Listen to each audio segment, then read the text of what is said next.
ये मुख्तलिफ जिम्मेदारों को उठाते, तवान के लिए यहाँ पे लेके आते और मुख्तलिफ गांव से लड़कियों को उठा के यहाँ पे रेप करते। सोचा था कि हमें हमारी बेशक जान भी चले जाए, हमने उसे उठाना है, लेके आना है, उसके लिए हमने लड़ना है और इन क्रिमिनल को पकड़ना है। जिसके गैंग में तकरीबन 20 से 22 लोग शामिल थे। ये खतरनाक गैंग था। हम पे 2-3 जन के 2 साइडों पे, बल्कि तीनों साइडों पे एकदम हैंड ग्रेनेड फेंकते। पुलिस का और इन क्रिमिनल का ये खेल काफी अरसा चलता रहा। उसके आज भी मुझे याद है कि उसकी वो जो वर्दी की पैंट थी ना, उसके ऊपर उनके जूतों के निशान थे। तो ऐसा लग रहा था कि वो ऊपर खड़े होकर इसके बेवृत्ति करते रहे। आपको नजर आ रहा होगा कि मेरे पीछे ये सुराख हैं, ये इसी तरह इस डेरे के चारों तरफ सुराख बने हुए हैं, जहां से मुल्जमान आतिशी असले के साथ गोला बारूद से आग बरसा रहे थे पुलिस के ऊपर। तो हमारा आरफ जो कांस्टेबल था वो कराने करता मेरे रास्ते में भी था। तो वो डेरे के करीब पहुंच गया था उस टाइम। अच्छा। 2-3 वही जो उनमें थी खसूसियत समझे, वो मुझ में भी थी। वाह। वेपन भी मैं थोड़ा बहुत चला लेता था। सही। तो तैराकी मुझे अच्छी खासियत। Very good. ये मैंने बहुत शुरू से सीखी हुई है। एक बहुत बड़ा जिम्मेदार वहीद खान, जिसे सीनू गैंग अगवा कर लेता है। ये अजीम सिपाही जिसने अपने सीने पर कमांडो का तख्मा सजाया हुआ था, आज ये यहाँ से शहादत का तख्मा सजाकर रवाना हो। उनमें ये भी था कि एक घोड़े पे बैठा हुआ, दूसरा उसके पीछे और पिछले के पास गन है और वो फायरिंग कर रहा था। नाजरीन, पुलिस का हर बार नाकाम हो रहा था। आहिस्ता आहिस्ता अंधेरा छा रहा था और अंधेरे का फायदा सिर्फ मुजरमान को पहुंच सकता था। ये अजीम सिपाही जिसने अपने सीने पर कमांडो का तख्मा सजाया हुआ था, आज ये यहाँ से शहादत का तख्मा सजाकर रवाना होता है।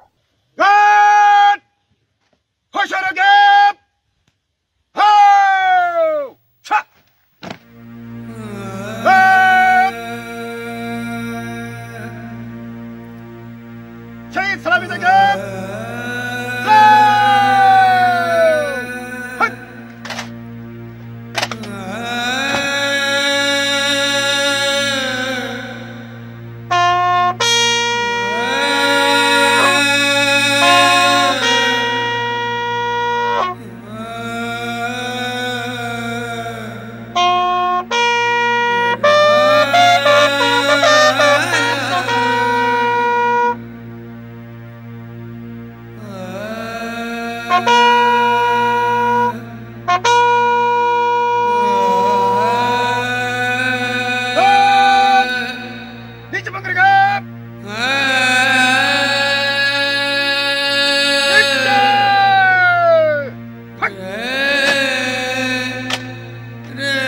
उससे वेपन भी छीन लेते हैं।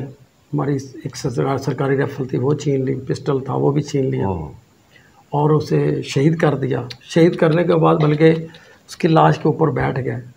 और अच्छा। हमें वार्न करने थे कि अगर जिसने भी आना है ना, इसी तरह यानी कि उसने भी हमने उसे मार देना है। अच्छा। तो आपने सबसे पहले ये आपने ये जो आपका हो गया है, शहीद तो वो नहीं कहते थे, आपने मारा गया है तो आप इसको उठा के दिखाओ।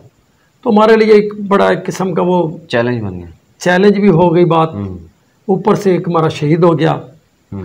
तो अब हमारे लिए प्रॉब्लम ये थी कि गाड़ियाँ तो हमने बख्तरबंद मलाई हुई थी, वो भी रास्ते में आ रही थी अभी। तो चारों तरफ से फिर हम जब भी कोशिश करते थे, आगे होते थे तो बहुत ज़्यादा वो मज़ामत करते थे। फिर अपने आप को बचाते हुए हम वहाँ पे फिर रुकते थे, फिर बचाते थे, फिर रुकते थे, फिर फायरिंग होती थी, फिर नज़दीक जाते थे। भाई इस तरह का वो हमारा आमना सामना चारों तरफ हो रहा था और वो आगे से हम पे फायरिंग का यानी कि शदीद हमला कर रहे थे। तो लाश को भी हमने उठाना था, बहरहाल वो उन्होंने कब्जे में उस टाइम ली हुई थी और उसके ऊपर वो बैठा हुआ था। ओहो। नाजरीन, ये इज्जतों का रखवाला कांस्टेबल मोहम्मद आरिफ जब अपनी धरती पर कुर्बान हो जाता है तो अंदर से ये जालिम इंसान बाहर निकलता है, जिसका नाम सीनू जबेल था। सीनू जबेल उसके सीने पर बंदूक रखकर ललकार कर बाकी फोर्स को कहता है कि तुम्हारा सूरमा मैंने मार दिया है, अब तुम्हारे अंदर हिम्मत है तो इसकी लाश उठाकर देखो। मैं यहां पे खड़ा हूं, आओ। रास्ता रोक सकते हो तो हमारा रोको, हम आपका भी अंजाम ऐसा ही करेंगे जैसा इसका। नाजरीन, पुलिस का हर हरबा नाकाम हो रहा था। आहिस्ता आहिस्ता अंधेरा छा रहा था और अंधेरे का फायदा सिर्फ मुजरमान को पहुंच सकता था और वो अंधेरे का फायदा उठाकर राह फरार इख्तियार कर सकते थे। पुलिस पर इस बात का खौफ तारी हो रहा था कि अगर ऐसा हो गया तो फिर क्या होगा। तो सर, आरिफ कांस्टेबल जो शहीद कर दिया गया, तो फिर उसकी लाश आपने कैसे उठाई? ये मेरे लिए, मैंने पहले बताया ना कि बड़ा एक अफसरदा सा हो गया था कि पूरी फोर्स पे एक खौफ तो ठीक है होता ही है, लेकिन सबसे बड़ा ये प्रॉब्लम आ रही थी कि अंधेरा भी आ रहा था। ऊपर अंधेरा का फैसला क्रिमिनल को होता है। मैं एसएसपी साहब के पास गया कि वो उन्होंने कहा था कि 2 जो आ रही हैं मुख्तरमंद गाड़ियाँ, तो वहाँ वो कहाँ पहुँची हैं, तो उन्होंने बताया कि जो फैसलाबाद से आनी थी वो ख़राब हो गई है। अच्छा। और दूसरी जो है ना वो मुरीद के क्रॉस कर रही है, जो नारंग से आ रही है। तो हम उसका वेट करेंगे। सही। तो वेट अभी कर ही रहे थे, थोड़ी देर पता चला कि उसकी भी लाइटें ख़राब हो गई। ओहो। अब वो कोशिश भी की उन्होंने कि लाइटें ठीक हो जाए, लेकिन ना हुई। बहरहाल अगर होती भी तो वो पहुँच नहीं सकती थी, काफ़ी टाइम भी हो जाना था। फिर मैंने एसएसपी साहब को कहा कि सर मुझे इजाज़त दें, दुआ दें, मैं जाता हूँ, मैं इस शहीद की लाश लेके आता हूँ। तो उन्होंने फिर मुझे दुआ दी।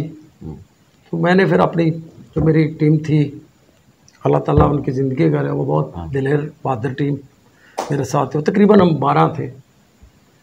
तो उसकी मैंने आगे 2-3 टीमें बनाई, 3-3 की ABC के हिसाब से। हम 6-7 एकड़ का वो था एरिया जहाँ पे आरफ की डेरा था, यहाँ पहले खड़े थे या पोजीशन लेके लेटे हुए थे। तो फिर वहाँ पे हम चल पड़े। अब चलते फिर ऊपर से फायर आ रहे थे, उन्हें भी पता चल गया था कि एक टीम मूव कर रही है डेरे की तरफ, करीब आ रही। हाँ, तो मुख्तलिफ फायर भी आ रहे थे, तो रिस्क तो बहुत बड़ा था, लेकिन दुआ भी कर रहे थे कि एक वो मजलूम जो शहीद हुआ है, अल्लाह ताला हमें मदद करे कि उन क्रिमिनल्स का मुकाबला भी कर सकूं और इस शहीद को भी उठा लाऊं। फिर मैं अपनी टीम को जो हमने तरीक़ाकार अपनाया, लेफ़्ट राइट, एक आगे एक पीछे, एक तरह चलते चलते हम फायरिंग का मुकाबला भी, फायर भी आ रहे थे, हम भी कर रहे थे। तो शहीद की लाश तक फिर आप कैसे पहुँचे? आपको पहले बताया ना कि शदीद फायरिंग हो रही थी, हर तरफ फायर कर रहे थे। ऊपर से वो हमारे कांस्टेबल की लाश की बरमती कर रहे थे, बड़ी बदतमीज़ी कर रहे थे। तो मैंने एक प्लान किया कि मैंने 4 टीमें अपने तकरीबन 12 कांस्टेबल थे, मैंने उसकी 4 टीमें बनाई, 3-3 के हिसाब से। उनको ABC का नाम दिया। सही। तो वहाँ से हम चल पड़े। तो वहाँ पे ना तकरीबन 20-25 गाड़ियाँ हमारी सरकारी थी, वो उनकी मैंने लाइट्स डेरे की तरफ करवाई कि ताकि वो हमें क्रिमिनल की हर एक्टिविटीज़ वो हम उनको देख सकें, ताकि वो निकले तो घेरा डाल सकें। या बाकी तो अभी हम तकरीबन मैंने ही मूव करना था, तो हमने मूव कर दिया उसको डेरे की तरफ। एक टीम आगे, एक राइट साइड पे मेरे, एक लेफ़्ट साइड पे, अल्लाह का नाम लेके और जी चल पड़े। सही। तो शदीद पता उन्हें भी चल गया था, वो जो लाइट्स में उन्होंने भी देख लिया था कि टीम ये तो बिल्कुल करीब से करीब तर आ रहे हैं। सही। तो फायरिंग का बेतहाशा वो इस्तेमाल कर रहे थे। अल्लाह ताला ही हमें कुछ मदद, अल्लाह ताला की मदद से हम बच रहे थे। तो हम क्रॉलिंग करते करते कहीं कोई हमें कोई महफूज, कोई थोड़ा बहुत कोई मिल जाता, कोई दरख्त, तो हम थोड़ा बहुत उसमें रुक सकते थे। अदरवाइज़ हमें कोई ऐसी नहीं, कोई रुकावट नहीं थी कि हमें अपने आप को बचा सके। बिल्कुल सीधा सीधा। जी, इसी तरह। तो चलते चलते चलते चलते फिर एकदम एक ब्रेस्ट आया, तो मेरी एक बी टीम को मेरे राइट साइड पे थी, वो उसमें 2 जवान ज़ख्मी हो गए। ओह। तो उसको जब वो 2 देखा कि मैं तो ये ज़्यादा ज़ख्मी और ज़्यादा नुकसान अपना इनका ना हो, तो मैंने उनको तीनों को कहा कि आप वापस चले गए, तो उनको वापस भेज दिया। अब मेरे पास भी 3 टीमें थी, तो हम क्रॉलिंग करते करते करते करते फिर मैंने एक टीम को एक हिकमत अमली मैंने इख्तियार की कि जब उन्हें हमें वो देख रहे हैं और वो सीधी फायरिंग कर रहे हैं, तो इनका थोड़ा सा रुख चेंज कराऊं। तो मैंने एक ना टीम को कहा कि तुम कोशिश करके ना डेरे की दूसरी तरफ पहुंचो। तो उन्होंने बड़ी दिलेरी हिम्मत से क्रॉलिंग करते हुए भागते हुए दूसरी तरफ गए। फिर मैंने उन्हें, हमारा एक इशारा होता है फायरिंग, उन्होंने फायरिंग की। तो जब वो अंदर से इनको पता चला कि फायर इधर से बड़े करीब से आए, तो एकदम उन्होंने उधर देखा। इसमें वो बहुत खतरा भी था मेरे जवानों के लिए, रिस्क ज़्यादा था। हाँ, लेकिन उन्होंने बहुत उनका जवाब दिया माशाल्लाह। क्या बात। तो उसमें चंद में मुझे मिल गया और मेरी टीम को, जो मेरे पास 2 थी, तो हम जितनी स्पीड लगा के सकते थे काम में, वो शहीद को मैंने देख तो लिया था, लेकिन था कुछ चंद कदमों पे, वही खतरा बहुत ज़्यादा था हमारे लिए। सही सही। तो फिर मैं वहाँ पे यानी कि एक इतना मुझे आज भी याद आता है, और उस शहीद के लिए हमने हर मुमकिन जो कोशिश हो सकती थी, अपनी जान, हथेली तो बहुत छोटा लफ्ज़ है, बिल्कुल बिल्कुल, हमने सोचा था कि हमें हमारी बेशक जान भी चले जाए, हमने उसे उठाना है, लेके आना है, उसके लिए हमने लड़ना है और इन क्रिमिनल को पकड़ना है। फिर ये जज्बा रख के हमने कोशिश की, तो अल्लाह ताला ने मेरी मदद की, मैं उसकी लाश पहुंच गया। तो देखा तो बहुत शदीद ज़ख्मी था, 2 बजे का शहीद हुआ। अब 8 तकरीबन 8 के करीब टाइम हो गया था, खून भी उसका काफ़ी बह चुका था। और वो यानी कि वो जालिमों ने उसके, आज भी मुझे याद है कि उसकी वो जो वर्दी की पैंट थी ना, उसके ऊपर उनके जूतों के निशान थे। तो ऐसा लग रहा था कि वो ऊपर खड़े होकर इसके बेवृत्ति करते रहे। तो बहरहाल मैंने वहाँ पे जैसे भी कोशिश करके वहाँ पे पहुँच गया। तो जब आप उस डेड बॉडी के पास पहुँचे, शहीद के पास पहुँचे, तो हर तरफ से गोलियों की बौछार और दुश्मन जो है आपके सर पे था, तो इतनी बहादुरी के साथ वहाँ तक पहुँचना, पहले तो इस पे भी जो है मैं भी आपको सैल्यूट करता हूँ कि ये बहुत वाकई एक हिम्मत वाली बात है। और दूसरा ये कि फिर उसको वहाँ से लेके कैसे आया? पहले तो मैं कहूँगा कि सबसे ज़्यादा तो मैंने दुआ ही है। फिर मैंने एक प्लान किया कि इसको मैं पहले आया इसी काम के लिए हूँ, इसे उठाऊँ। और वो जो अंदर इश्तिहारी हैं उनको तो हमने घेरा डाला हुआ है। और अब सबसे इम्पोर्टेंट ये था कि मैं सिर्फ डेड बॉडी को मैंने खुद लेके जाऊँ वहाँ पे। तो फिर मैं वहाँ से उसे अपनी टीम को कहता हूँ, बाकी को तीनों टीमों को मैंने एक उस डेरे के एक साइड पे, दूसरी साइड पे, तीसरी साइड पे, और एक जो मैं और एक साथ मेरे साथ मुलाजिम थे। तो हमने ना उसको हल्का हल्का उठाना, फायरिंग का जवाब भी दे रहे हैं दूसरी तरफ, और वो उसे उठा के सीट के, यानी कि डेड बॉडी थी। आपको पता है कि जब बंदा को डेड हो जाता तो उसकी बॉडी भी थोड़ी सी ज़्यादा भारी हो जाती है, वेट बढ़ जाता। हाँ जी। तो उसको हम उठा के जैसे भी है, और वो गोलियों के मुछाड़ में हमने वापस लानी शुरू कर दी। तो जब इतनी मुश्किल से आप वहाँ पहुँचे थे, इतने क्रिमिनल्स जो थे, तो वहाँ पे रहना आपका मेरे ख्याल में ज़्यादा ज़रूरी नहीं था कि जो बॉडी थी शहीद की, उसे आप खुद जो लेके गए?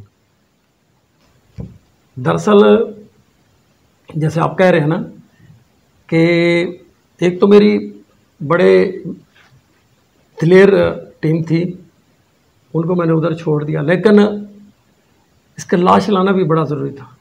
एक काम के लिए मैं स्पेशल गया था कि मैं जा रहा हूँ सर, आप मुझे दुआ दें, मैं उस शहीद की लाश को ले आऊँ। तो उस वक्त ये एक इम्पॉर्टेंट, वो उनको तो हमने घेरे में लिया हुआ था, बल्कि मुख्तलिफ स्टाइल में मुख्तलिफ पिकटे लग के ना थोड़े थोड़े फासले पे तो घेरे में थे। तो यहाँ पे इसकी लाश को लिए एक आया था जो स्पेशल मकसद, पहला मकसद ये था।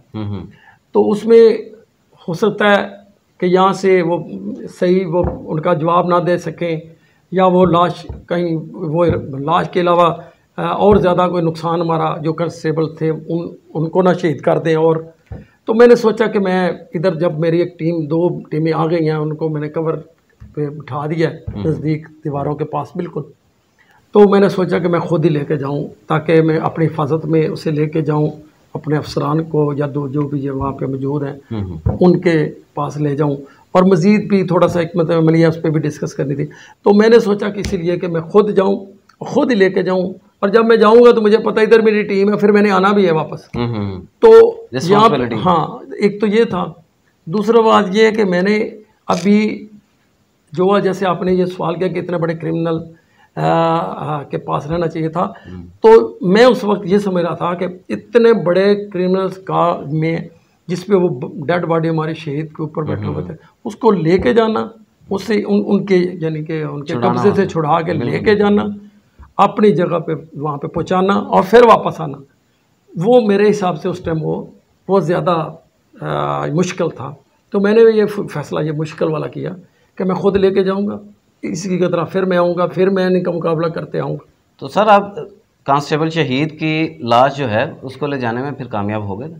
जी अल्हम्दुलिल्लाह, मैंने ना यानी कि एक ख़तरनाक सिचुएशन थी कि फायर बहुत ज़्यादा आ रहे थे।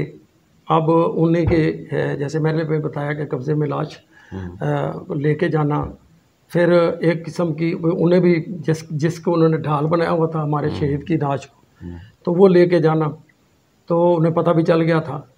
तो हमने वो बड़े मुश्किल अंदाज में कि पीछे हमने रुख किया हुआ और उल्ट यानी कि सीट के यानी कि वो तो उठ तो सकते नहीं थे, तो हमने तकरीबन लेट के कुछ थोड़ा थोड़ा से आगे ले जाते, फिर थोड़ा हम भी हो जाते, तो फायरिंग का जवाब भी देते रहे। तो बड़ा एक मुश्किल, हाँ जी, बहुत मुश्किल। और फायरिंग में घसीटते फिर मैं वो काफ़ी 6-7 एकड़ का वो फसला था ले गया SSP साहब यहाँ पे, और तकरीबन दूसरे अफसरान भी मौजूद थे, वहाँ उनके पास ले गया। मुझे SSP साहब ने उस टाइम शाबाश भी दी कि तूने बहुत अच्छा काम किया माशाल्लाह। मैंने कहा जी असल काम तो एक और भी है। तो वो अभी क्रिमिनल अंदर है, तो हाँ मैंने अभी वापस जाना है, वापस जाके उनका इंशाल्लाह मैंने जाके मुकाबला भी करना है। फिर मैंने दुआ ली, फिर चल पड़ा। इंस्पेक्टर रियाज अब्बास और उसकी टीम एक नए जज्बे के साथ फिर करोलिंग करते हुए वापस अपने टारगेट की तरफ मूव करते हैं। अब मेरी 2 टीमें उधर थी, एक टीम मेरी अब मेरे साथ थी, तो हम फिर चल पड़े। फिर उसी तरह करोलिंग करते हुए अपने आप को बचाते हुए बचते फिर मैं अपने डेरे पे वो यानी कि उसी डेरे के करीब जहाँ पे वो शहीद की लाश थी वहाँ पे पहुँच जाता हूँ। वो तो वो मैंने यानी कि दो साइडों पे मेरे वो पहले थे, एक साइड पे मैं हो गया वो डेरा, तो तकरीबन डेरा भी इसी किस्म का था। हाँ, तो वो उसमें ना हम तकरीबन करीब से उनको घेरे में ले लिया था। तो सर जब आप दोबारा वहाँ पहुँच जाते हैं तो सिनो जबेल और उसकी गैंग जो थी, फिर उन्होंने आपके साथ क्या मामला किया? क्या करना था, फायरिंग तो इतनी शदीद कर ही रहे थे।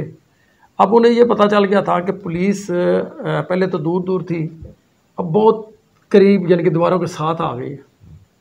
तो जो टीमें मेरी पहुंच चुकी थी, अब उन्होंने यानी कि उन्होंने अपनी दीवारों में सुराख किए हुए थे फायरिंग करने के लिए। अच्छा। तो उसी में वो ताकि वो खुद महफूज, इसी वजह से ज़्यादा महफूज थे कि उनमें वो अपना वेपन रख के फायर कर रहे थे।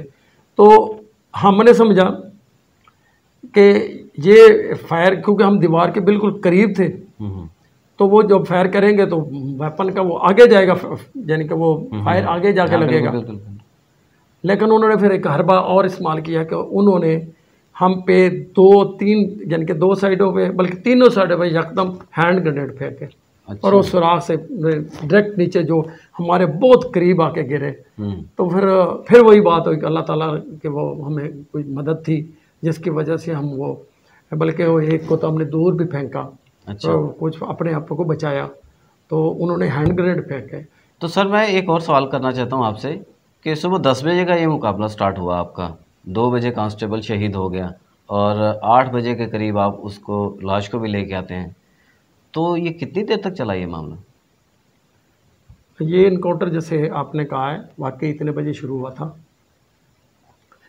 जब हमारा उन्हें पता चल जाता है ना, और वो हैंड ग्रेनेड भी हम पे फेंकते हैं कि हम बिल्कुल घेरे में हैं, तो फिर ज़ाहिर बात है हम भी ये भी बड़े शातिर होते हैं, इश्तिहारी अपने हिसाब से वो प्लान करते हैं। जैसे हम प्लानिंग कर करके उनके पास आए, तो उन्होंने भी फिर एक प्लान किया जो हमें लगा कि ये प्लान है उनका। अच्छा। तो ये फायरिंग करते करते करते तकरीबन मेरा ख्याल है उस टाइम रात 2 बजे थे। अच्छा। तो 2 बजे के करीब ना, 2 बजे के करीब तो एकदम दरवाज़ा खुलता है, और उसमें ये घोड़ों पे तकरीबन घोड़े थे 10-12 घोड़े थे, इसमें कोई एक एक दो दो भी थे उसमें। तो उन्होंने वो एक सीधा, एक राइट और एक लेफ्ट की तरफ भागे, वो लाइनें बना के। अच्छा। यानी कि हाँ 2-4 घोड़े सीधे, 2-3 राइट पे थे। हम ये समझे थे, और वो था भी उनका प्लान यही कि अगर पुलिस इनके पीछे लगे कि ये बचेंगे, राइट वाले लेफ्ट वो बचेंगे। सही सही सही। तो ये हम समझ गया था उनका प्लान। तो मैं तो बिल्कुल उनके पास था। जब वो निकले ना, तो हमारा, और उन्होंने आगे से फिर फायरिंग भी, तो वो उनमें ये भी था कि एक घोड़े पे बैठा हुआ, दूसरा उसके पीछे, और पिछले के पास गन है और वो फायरिंग कर रहा है। तो इस तरह भी था। तो उन्होंने घोड़ों पे, क्योंकि मैंने आपको बताया कि वो घुड़सवार बहुत ज़्यादा थे, उनकी स्पीड बहुत ज़्यादा थी जब घोड़े निकले तो। अच्छा। हाँ, तो उस टाइम मुझे आज भी याद है कि उसमें उन्होंने हम पे फायरिंग की, ऊपर हमने उन पे फायरिंग की। तो हमारी फायरिंग पे ये हुआ कि 2-3 तकरीबन 2-3 घोड़े तो मर गए। अच्छा। और उस पर वो जो सवार थे या इश्तारी थे, ये क्रिमिनल थे, वो भी गिरे।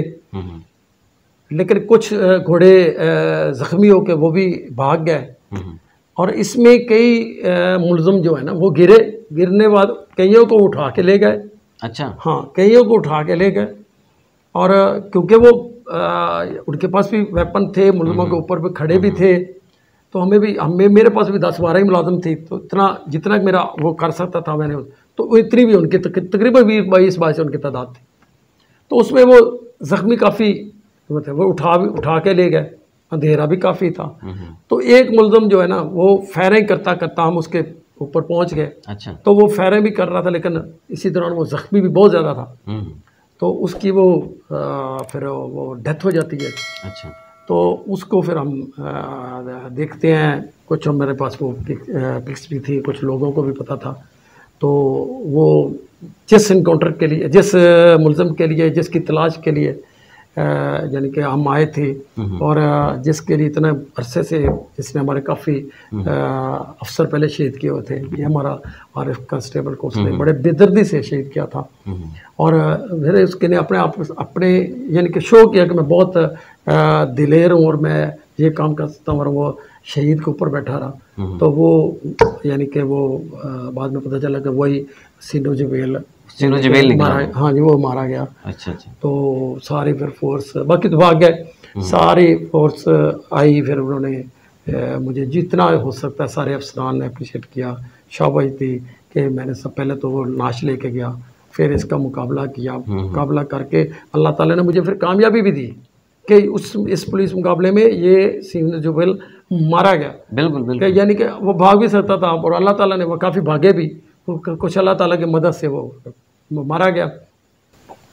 तो बाकी काफ़ी अफसरान ने मुझे इसमें बाद में DI साहब, मुख्तलिफ अफसरान लोगों ने अप्रिशिएट किया।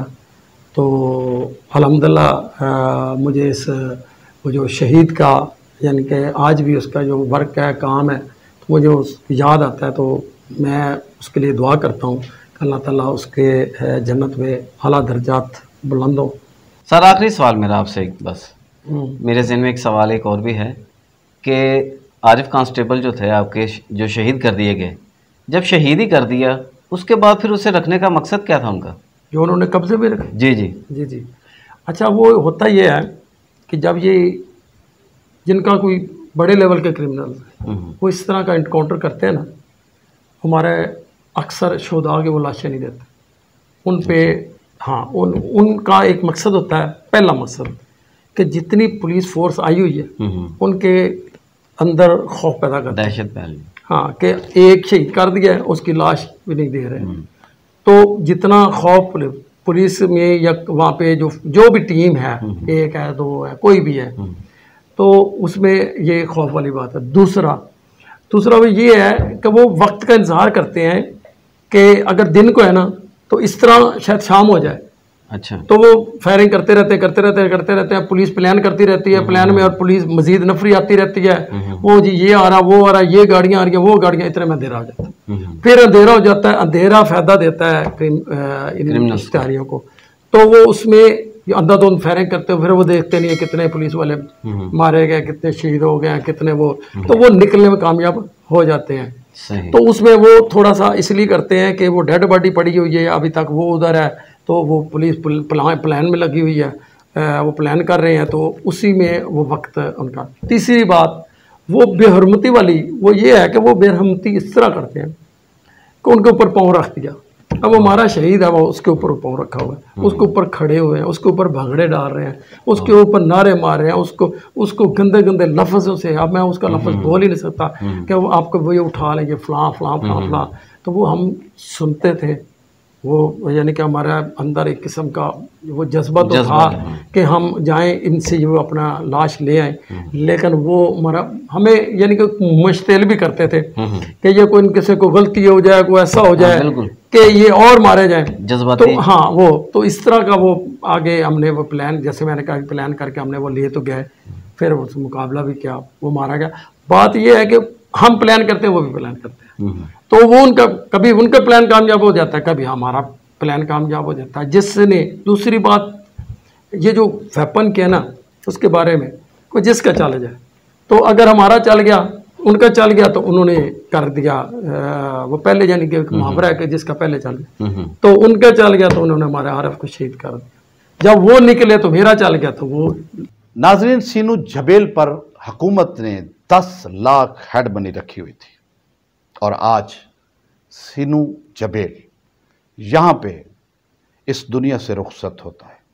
नाजरीन, इस टीम को इंस्पेक्टर रियाज अब्बास और उसकी टीम को तमाम अफसरान इनाम देते हैं, शाबाश देते हैं, और बाकी भी जितने पुलिस अफसरान वहाँ पे मौजूद थे वो भी इस टीम को दादे तहसीन पेश करते हैं। उसके बाद बहुत सी तकरीबात होती हैं, उनमें बहुत से इनामात से इस टीम को नवाजा जाता है। नाजरीन, अगर आपके पास भी कोई ऐसी स्टोरी हो, रियल स्टोरी, पुलिस इनकाउंटर जिसमें पुलिस के जवानों को शहीद किया गया हो, तो आप हमें ज़रूर बताएं। हमारा ईमेल, उस पर आप उस स्टोरी को सेंड कर सकते हैं, हम आपसे ख़ुद रब्ता करेंगे और हम इंशाल्लाह आपकी उस स्टोरी को, बल्कि उस शहीद को लोगों के सामने ज़रूर लाएंगे, मंजर आम पर लाएंगे, और आपको भी दुआ देंगे लोग, हमें भी दुआ मिलेगी। बहुत शुक्रिया। हमारे चैनल को एक दफ़ा फिर कहूँगा, सब्सक्राइब करें, लाइक करें और शेयर करें। ज़फ़र खींची को इजाज़त दें। अल्लाह हाफ़िज़।